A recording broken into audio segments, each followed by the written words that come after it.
Hi guys, कैसे हैं आप लोग। So find A and be in the reaction mentioned below. ना गाइस, अगर देखें, एक मेरा कंपाउंड है जिसमें ये एक एरोमेटिक रिंग है और उसमें एक रिंग जुड़ी हुई है जिसमें ये डबल बॉन्ड है। ना अगर आप गौर से देखें, ये जो डबल बॉन्ड है इस रिंग के साथ कंजुगेशन में है, बट ये रिंग अलग से एक एरोमेटिक भी है। ओके, तो ये पॉइंट आप दो नोट करके रखें जो इस कंपाउंड में हमें दिख रही है। इसकी रिएक्शन MCPBA के साथ कराई गई है जिसको आप बोलते हैं मेटा क्लोरो परबेंजोइक एसिड। MCPBA एक गाइज पर ऑक्सी एसिड होता है। ओके, और इसकी बेसिकली MCPBA जो रिएजेंट है गाइज, आपको ऑर्गेनिक में मेन दो रिएक्शन है जहाँ भी दिखेगा। पहली रिएक्शन है गाइज बेयर विलीगर ऑक्सीडेशन, और दूसरा है फॉर्मेशन ऑफ इपोक्साइड या ऑक्सीरेन बोलते हैं जिसे आप। ओके, ये दोनों मैं पढ़ा चुका हूँ। जब ये प्रोडक्ट ए बना, इसकी बाद में हमने रिएक्शन कराई BF3 के साथ। नाउ नोट करें, BF3 एक लुईस एसिड है, राइट, यानी एक इलेक्ट्रोफाइल की तरह बिहेव करेगा। नाउ इस रिएक्शन को आगे बढ़ने से पहले एक बात और मैं आपको और बता दूं कि गाइस, परबेंजोइक एसिड जो मेटाक्लोरो परबेंजोइक एसिड है उसका ये फॉर्मूला होता है जिसमें ये जो ग्रुप है ये परबेंजोइक एसिड हो गया जिसकी मेटा पोजीशन पे क्लोरीन जुड़ा है, तो यानी मेटाक्लोरो परबेंजोइक एसिड।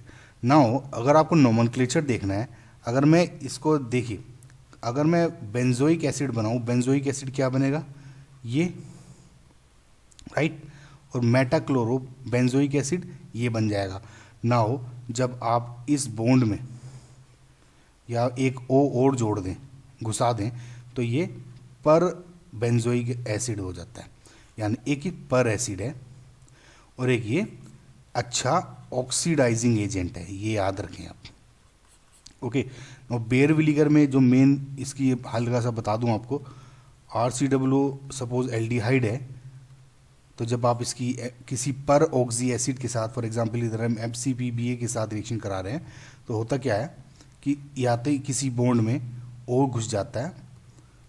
ज़्यादा डिटेल्स के लिए आप वीडियो देखें, मैं लिंक दे दूंगा डिस्क्रिप्शन में। तो ये क्या हुआ, कार्बोनिल कंपाउंड से एस्टर बन गया। सिमिलरली अगर कोई एल्कीन है, राइट, सपोज ये है मेरा CH2CH2, और अगर मैं आपकी MCPBA के साथ रिएक्शन कराता हूँ तो ये एक इपोक्साइड बन जाता है, मतलब ये एक बॉन्ड टूट जाएगा और जो ऑक्सीजन है वो जुड़ जाता है। now आप एक बात ध्यान रखें, जो मेटाक्लोरो परबेंजोइक एसिड है या कोई भी परोक्सी एसिड है, तो जो ये H के साथ O जुड़ा होता है वो ये घुस जाता है इसमें, राइट। जैसे यहाँ घुस गया ऐसे ही यहाँ बॉन्ड टूट के यहाँ घुस गया, राइट गाइस। सो ये आप याद रखिए, अगर इसको मैं मार्क कर दूँ तो ये वाले जो ऑक्सीजन होंगे ये वाले होंगे। सो गाइस, ये समझने के बाद अगर मैं रिएक्शन को देखूँ, सो अब इसमें कोई कार्बोनिल कंपाउंड तो है नहीं, अब ये एल्कीन ये दिख रहा है डबल बॉन्ड। अब कुछ स्टूडेंट्स को कन्फ्यूजन हो सकता है कि ये जो डबल बॉन्ड है कॉन्जुगेशन में स्टेबिलिटी है इसमें बड़ी ज़्यादा है, लेकिन गाइज एक बात आप ध्यान रखें, अगर मैं इसकी कॉन्जुगेशन को नोट करता हूँ उसकी प्रेफरेंस कम है क्योंकि ये यहाँ पे एरोमेटिक खुद ही है ना, क्योंकि ये एरोमेटिक कंपाउंड है तो जो इसका कंजुगेशन है वो इस रिंग तक ही सीमित रहेगा, ये आगे नहीं फैलेगा, राइट। तो इसका मतलब क्या हुआ कि जो डबल बॉन्ड है ये कंपैरेटिवली जो नॉर्मल कंजुगेशन होगी उससे ज़्यादा फ्री है, यानी ये थोड़ा वीक बॉन्ड हो जाएगा, ये टूटने की इसमें क्षमता ज़्यादा है। तो जब मैं O जोड़ूंगा यानी इपोक्साइड बनाऊंगा तो क्या बन जाएगा, ये तो आपकी रिंग हो गई और ये नॉर्मल आपका ये यहाँ कंपाउंड बन गया। सो मैं क्या करूँगा, ये बॉन्ड तोड़ा और O यहाँ पर डाल दिया, राइट गाइस। आई होप आपको समझ में आया होगा। ये क्या है, आपका एक इपोक्साइड है या जिसे आप दूसरे उसमें ऑक्सीरेंस भी बोलते हैं, वीडियो देखें गाइज और समझ में आएगा आपको। नाउ ये हो गया आपका A। अब इसकी रिएक्शन कराइए आपकी BF3 के साथ। नाउ गाइज मैं आपको एक ट्रिक बताता हूँ। नॉर्मली मैं जब भी कोई क्वेश्चन देखता हूँ जिसमें मुझे BF3 के साथ रिएक्शन हो रही है, जो कि एक लुईस एसिड है, राइट, जो कि एक इलेक्ट्रोफाइल की तरह बिहेव करता है, बिकॉज क्योंकि इसमें एक एम्प्टी p ऑर्बिटल होता है जो इलेक्ट्रॉन ले सकता है, राइट। आई होप आपको पता होगा। मैं अब करता क्या हूँ, इस BF3 को रिप्लेस कर देता हूँ प्रोटॉन से H पॉजिटिव के साथ। ना अगर आप देखें H प्रोटॉन, यानी अगर मैं HCl से रिप्लेस करूँ तो प्रोटॉन देगा, तो ये एक एसिडिक नेचर रखता है, यानी लुईस एसिड एसिड एसिड दोनों कंप्लीट। अब क्योंकि इसको इलेक्ट्रॉन चाहिए तो ये इलेक्ट्रोफाइल की तरह भी बिहेव कर रहा है, तो यानी ये जो पूरा है इस BF3 को रिप्लेस कर सकता है। तो मैं क्या करूँगा, मैं सिंपली इसको हटा के H आयन से रिप्लेस कर दूंगा फाइनल आंसर के लिए। ध्यान रखें, आप कन्फ्यूज़न मत रखें अपने दिमाग में। अब क्या होगा, सिंपली ये जो लोन पेयर है, ये बेसिक साइट है, ये इस प्रोटॉन पे अटैक करेगी, और जो हमारा इधर क्या बन जाएगा, ये कुछ इस तरह से बनेगा OH, यहाँ पॉजिटिव चार्ज आ जाएगा क्योंकि ऑक्सीजन की वैलेंसी ज़्यादा हो गई। नाउ गाइस, जैसे कार्बोकेटायन बना है तो या तो ये बॉन्ड टूट सकता है या ये बॉन्ड टूट सकता है, दोनों कंडीशन देखते हैं। सो अगर आप इस केस में देखें, जब ये वाला बॉन्ड टूटा तो पॉजिटिव चार्ज यहाँ पे आ गया, जैसे ये देख रहे हैं।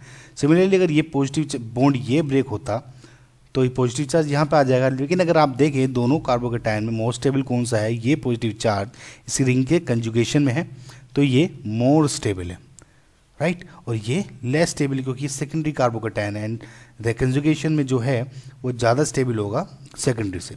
सो इसको आप नेगलेक्ट कर दें। ना अगर मैं इससे आगे बढ़ूँ, ये क्या मैं इस कार्बोकेटायन को और किसी ज़्यादा स्टेबल पोजीशन पे ला सकता हूँ? अब आप गौर से देखेगा, ये लोन पेयर है ऑक्सीजन के ना, किसी तरह से अगर ये पॉजिटिव चार्ज इस पॉइंट पे आ जाए तो अगर आप देखें तो जैसे CCC ये कोई एक चेन है और OH जुड़ा है, राइट है। सो जो ये प्लस चार्ज होता है, यानी लोन पेयर के बराबर वाले कार्बन पे अगर पॉजिटिव चार्ज होता है, याद रहेगा इट इज़ हाईली स्टेबल, ये हाईली स्टेबल होता है। और हाईली स्टेबल इसलिए होता है क्योंकि ये ऑक्सीजन की से बैक बॉन्डिंग कर रहा होता है, और जिस वजह से ये इसकी स्टेबिलिटी इंक्रीज हो जाती है। सो अगर यहाँ से मैं हाइड्राइड आयन इधर डोनेट कर दूँ तो ये किस तरह से कन्वर्ट हो सकता है, अब गौर से देखें, ये H इधर आ गया और जो पॉजिटिव चार्ज है इधर आ गया, राइट, और OH अगेन जो ऑक्सीजन का लोन पेयर है, अब आप देख ही सकते हैं ये अगेन इसे डोनेट करेगा, तो डोनेट करेगा तो कुछ इस तरह से आ जाएगा। ये तो H हटा दें, double bond O and H, again ये पॉजिटिव चार्ज है, प्रोटॉन फिर से रिमूव हो जाएगा, यानी क्या होगा, आपका यहाँ पे कीटोन ग्रुप बन गया, and this is our final product B। Now भाई एक बात आप गौर से देखा, जो मैंने BF3 स्टार्टिंग को H से रिप्लेस किया था वो मेरा फाइनली रिकवर हो गया H आयन। इसका मतलब अगर मैं BF3 लेता, ये फाइनल में BF3 ही रुक जाता। तो इस वजह से मैं ट्रिक में क्या करता हूँ, H आयन से रिप्लेस कर देता हूँ, right guys. So I hope आपको ये समझ में आया होगा जो मैंने समझाने की कोशिश की है आपको। So guys thank you for watching, like share and subscribe guys, और प्लीज़ शेयर करें वीडियो को, चैनल को। कोई क्वेश्चन हो मुझे बताएं, मेल करें मुझे, मैं ज़रूर क्वेश्चन बताऊंगा आपको, सोल्व करने की कोशिश करूंगा जल्दी से जल्दी। Thank you, bye.